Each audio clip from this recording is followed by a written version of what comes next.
And welcome to this special edition of WBZ News at 8, a healthy debate discussing Question 1. I'm Paula Evans. And I'm Liam Martin. Question 1 is going to appear on your ballots this November 6th, coming up in just Tuesday.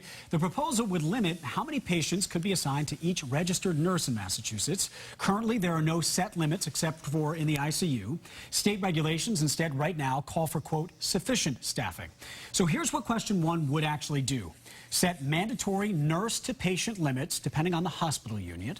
Failure to comply would result in fines upwards of $25,000. It would take effect January 1st, 2019, and it could only be suspended during a public health emergency. And joining us tonight to discuss the issue are representatives from both sides in alphabetical order. Representing No on 1, we have Terry Hudson-Jinks, a registered nurse who's the interim CEO and Senior Vice President of Patient Care Services at Tufts Medical Center. Representing Yes on 1, we have Donna Kelly-Williams. She's a registered nurse at Cambridge Hospital and current president of the Massachusetts Nurses Association. So we want to quickly get to the rules of the debate, and here they are. Each side is going to get a question. I'll ask yes or no a question. They will have 1 minute to answer that question.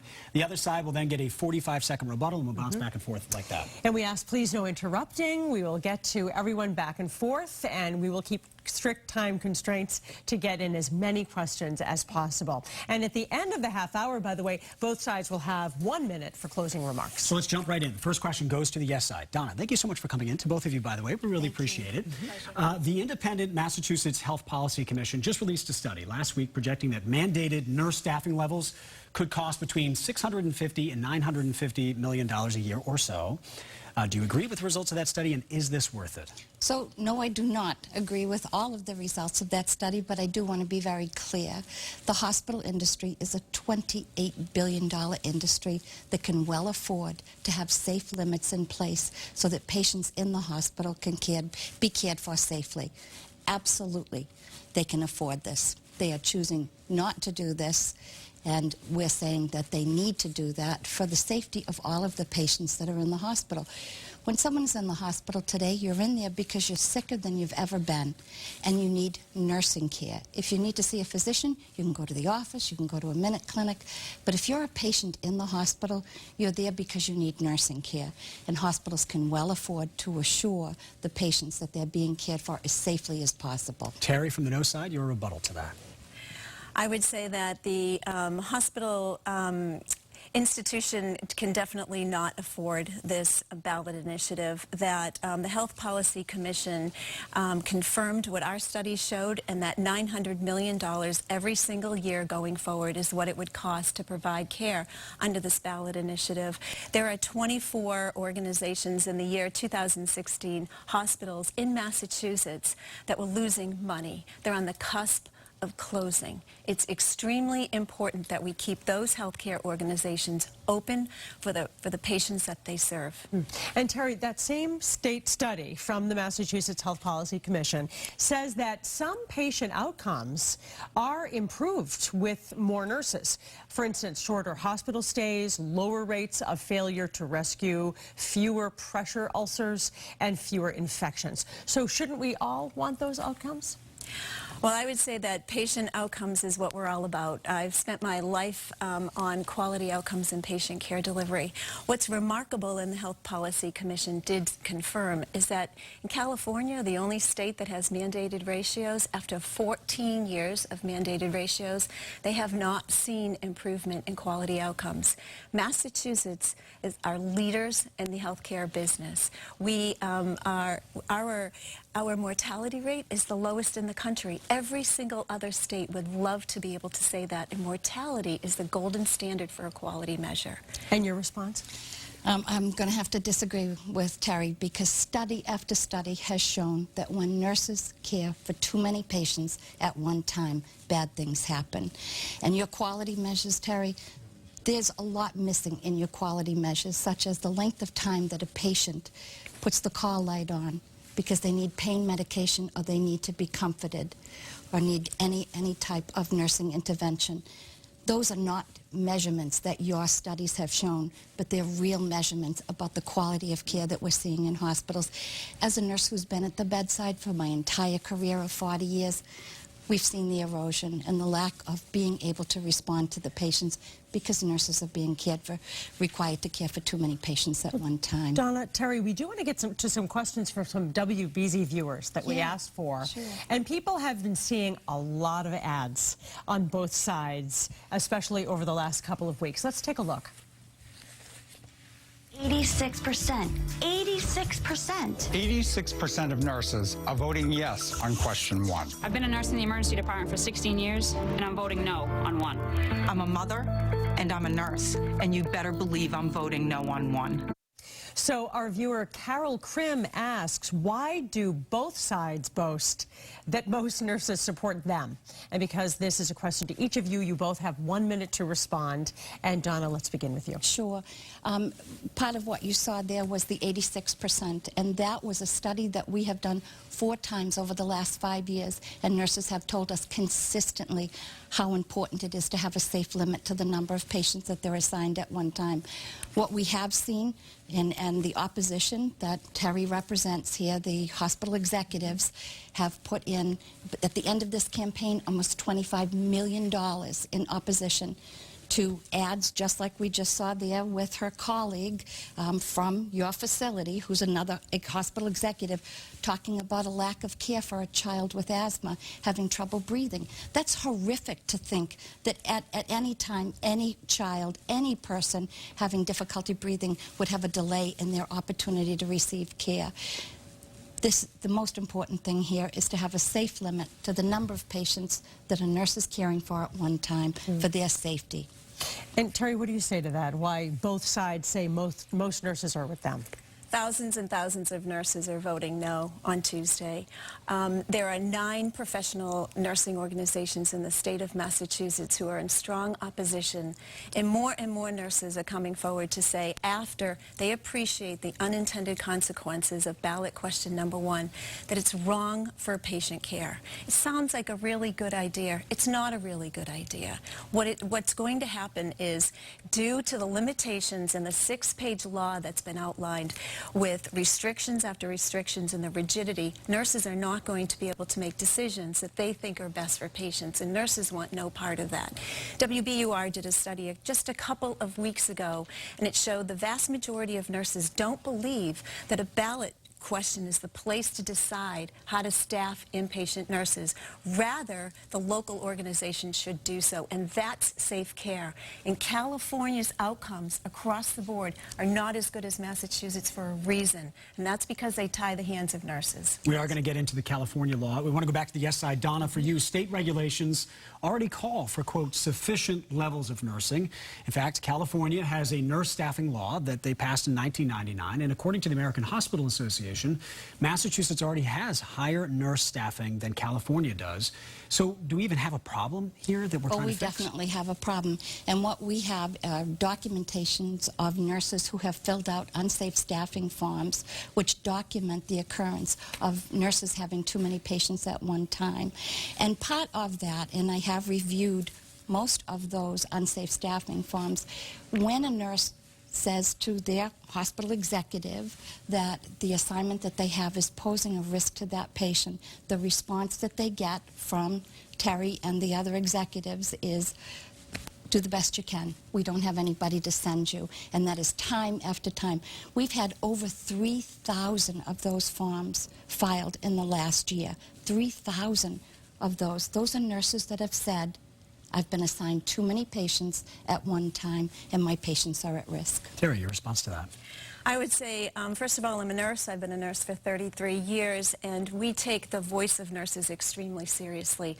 Healthcare in Massachusetts is top tier consistently for a reason, and that's because we believe in high quality outcomes. We look at evidence, we look at what works, and we surround our patients with care team members that know how to care for patients. And in my organization, when nurses tell me that they've had a concern about patient care, we sit down, we talk about it, and we solve problems together. And you don't get to be a leader in healthcare quality outcomes unless you understand what it takes to deliver excellence in patient care, and that's what Massachusetts has done. And nurses like myself talk constantly with nurses at the bedside because we all love to be a part of great high-quality patient care. Well, Donna, we do have a little extra time, so I want to go to you very quickly and then back to you, Terry. What do you say to that? That healthcare here in Massachusetts is pretty good. Do we need to add expense to it? It's not about adding expense, it's about adding safety to it. And that is what we are hearing from nurses over and over again. And I think to distinguish what the difference is between Terry and myself is, as the nurse at the bedside, when I accept the assignment of a patient, I hold the legal responsibility for that patient under the Nurse Practice Act.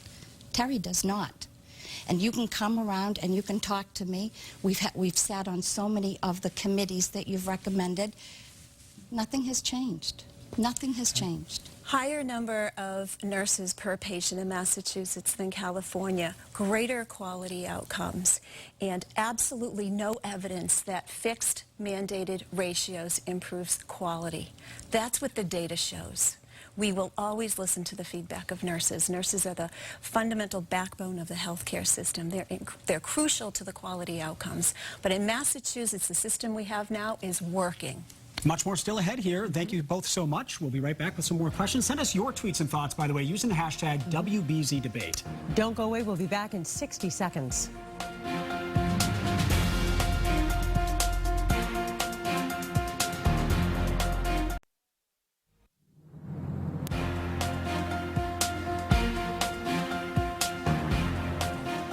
Welcome back to our WBZ debate on question 1 on your ballot on Tuesday. Terry, on the no side, we want to go back to you first. Sure. A new study from the Clinical Orthopedics and Related Research shows the average compensation for hospital CEOs in America has doubled to more than $3 million a year. The pay ratio now between hospital executives and registered nurses is 44-1. So can hospitals credibly argue that they don't have the money to hire more nurses? Yeah, we simply don't have the money. Not to not hire more nurses. We don't have the money to put ballot question number 1 in place. We have hired additional nurses, and we do not need a law to do that. We've hired additional support staff, and we do not need a law to do that. What's important to realize in running healthcare is that you need to invest in things that actually have been proven to impact quality outcomes. And ballot question number 1 in fixed mandated ratios, as opposed to just more nurses, has not been proven to improve patient care quality outcomes. And for that reason, it's an unwise and irresponsible decision. Donna, from the S side? Sure. 2 things. First of all, it is not a government-mandated ratio. It's a safe limit to the number of patients that are assigned at one time. And to your point about CEO salaries, I will guarantee you that you will not find one study that shows that the more you pay your hospital executive, the better your care is in that facility. There is no study that shows that. Donna, let me ask about operators of some smaller regional hospitals, because what they've been saying, we've seen this pointed out in a lot of the ads that viewers have been shown over the last few weeks as well, is that ballot question 1 will cost them so much that they might have to close some units or potentially close some smaller hospitals altogether. Is that cost too much? Nurse staffing doesn't close units. Hospital executives close units. The revenue that comes into each facility, the hospitals then decide how they're going to allocate those funds. And we've seen time after time when hospitals show that a particular area does not improve revenue for them, they close that service. We've seen it time and time again when hospitals have made a proposal to close a unit. We have gone and worked with the Department of Public Health, worked on hearings after hearing. The Department of Public Health will come back and deem something an essential service for that particular area. And the hospital, because it has not been a profitable service, will go ahead and close that service. So hospitals make choices all the time about how they're going to spend your health care dollars. So you're saying if they were put in that position, it wouldn't be because of this ballot question? Correct. Terry, what is your response to these really dollars and cents issues on this? Yeah, sure. Happy to respond. I would say that 24 hospitals in the state of Massachusetts are losing money right now, and we worry about them. We keep an eye on healthcare access across the region, and even though I work at Tufts Medical Center, we care about patients throughout the community. In closing beds, in closing hospitals, in closing up to 1,000 beds for psychiatric patients is a really bad idea. Again, we look to California, the one state that has done this before, and they've closed 34 hospitals since starting this 14 years ago.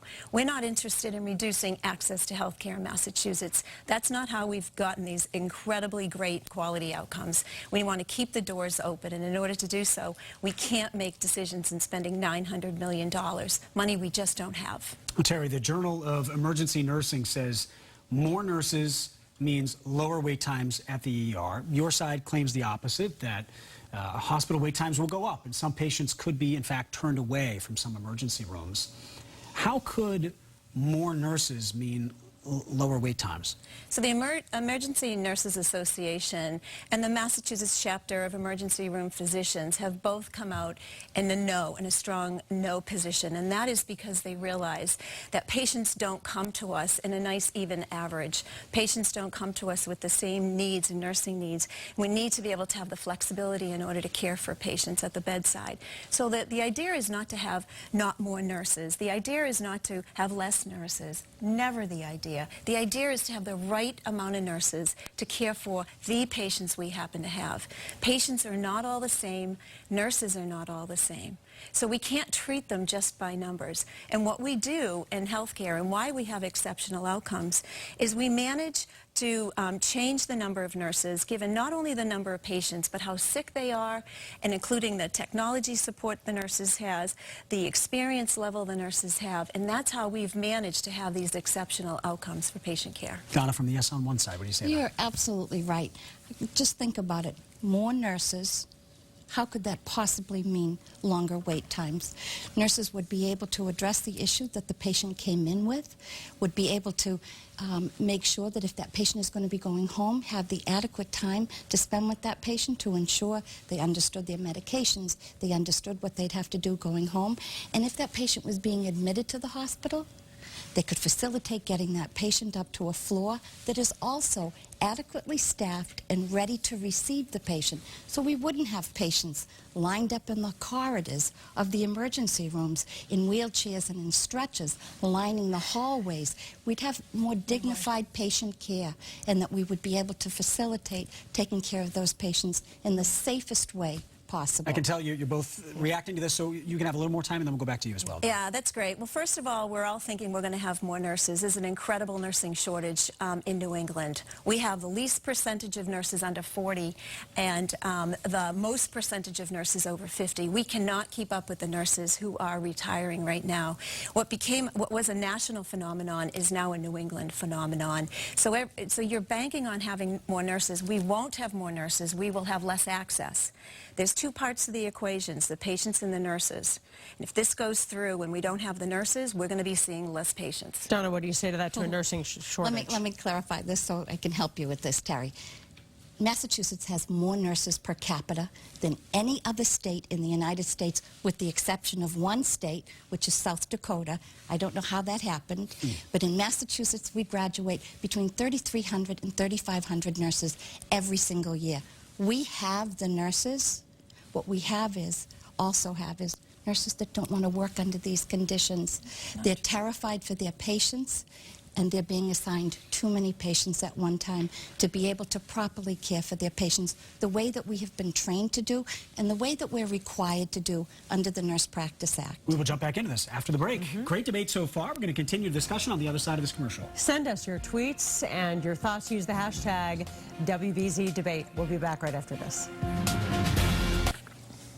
Welcome back, and we want to get right back to another one of your viewer questions, and this is to Donna on the yes side. On Twitter, someone named @CanDoThat from Cambridge is concerned that this mandate could become a problem during an emergency.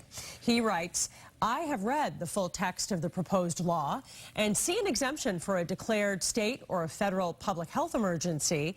I have found no such exemption for a mass casualty incident. So let's say there was an enormous emergency, which we've clearly seen around here.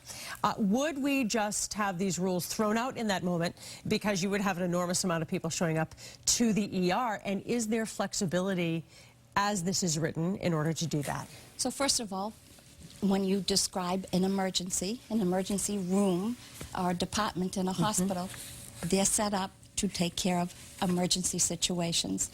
And when we have had things that may not have been declared a public emergency, for example, the marathon bombing or what recently happened in Lawrence, nurses flocked to the hospital to assist. And in Lawrence, they actually had to send nurses home because so many nurses went to the facility to try and help out. That's what nurses do. When patients come in to the hospital, nurses will always, always, always put the patient first and will always first care for the patient. That's what we do. That is what we do now, despite not having limits in place. But you're kind of insinuating there that you'd rely on people coming in. Would the rules be flexible as the hospital oversees an emergency? They should to be do that? staffing appropriately to be able to accommodate that. Whatever is coming in. If you are opening your doors and calling yourself an emergency room, you need to be prepared for just what could come in. And Terry, what do you say there? Because your side seems to say it's the rigidity of the way question 1 is written that is objectionable to you. Yeah, I would simply say that Donna's not answering your question. It's unimaginable that there are no provisions written within the 6-page document to us, because although Donna thinks that we can plan for anything, I don't think anybody could plan for the marathon bombing, quite frankly. Things happen. Bad things happen, and for me, that to have nurses think they're breaking the law because it's an emergency and not have a provision written in that is irresponsible. The last public health emergency we had was in 2014, and it was for the opioid crisis. So it's unfortunate to think that we would have laws that would tie the hands of nurses and give them a second thought to think, I'm breaking the law right now, even though Dawn is right, nurses always want to care for patients, but why have a law hanging over their head? Why do that to people? It doesn't make any sense. It does not meet the ever-changing needs of patient care. Nurses always want to do the right thing, but they do not want to think about breaking the law. Donna, I can tell you want to respond. Yeah, Go ahead. I just want to respond. It wouldn't be the nurses breaking the law. It would be the hospitals breaking the law, because they would not be providing the adequate resources to be able to accommodate people when they come to the hospital. It would be the hospital, not the nurses, that would be breaking the law. And you say to that? What I say to that is you're talking about a mass casualty. You're talking about something that isn't predicted. So I'm sorry, Donna, but sometimes things like that just happen. And to think that we would have anybody breaking any laws when all we would need to do in that situation is care for patients, everybody would want to care for patients. And that would be unfortunate, breaking a law. Last question, 30 seconds each on this. We're running out of time. What's the biggest misconception about your side? Go, Terry. Biggest misconception is people do not think that it's going live on January 1st, and that's what it says in the 6-page document. I've read it many times because people try to think it doesn't go, it's not implemented January 1st, 2019, less than 40 days from the election. Donna, biggest misconception about I'll your use side. the same one. The Attorney General herself has actually come out and said it's really dependent on the Health Policy Commission that has to do the regulatory provisions for this to go into place. So it's very clear. There is no mandate that says everything has to be in place in 37 days. That's what the opposition is doing. They have been doing nothing but creating fear and anxiety. Why would it say it? But we also have a clarification from the Attorney General that says that there is a lot that needs to be done, and the Health Policy Commission has control over when this actually goes into effect as far as the implementation, the guidelines, and everything that has to be in place. We do have to go to do break, that. and you will both have closing statements. You can work this in there if you need to. 1 minute on each side of this break. Back in 60 seconds. Welcome back, everybody, to what has been a very informative live debate here on question 1. Should there be mandated nurse staffing levels? And we're now going to get closing statements from each side. We have flipped a coin. And Terry, for the no side, you go first. You have 1 minute. Sure, my pleasure.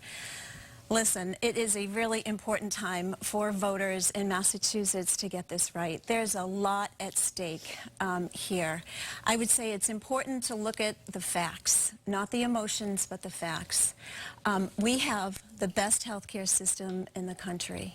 We have the lowest mortality rate in the country, and that's for good reason. We do things that are evidence-based. Is there rationale for doing something? And if there is, that's what's done. The Health Policy Commission has come out with some facts. $900 million a year every single year. That doesn't bother me as much as thinking that hospitals will close, departments will close, and we'll need to turn away patients.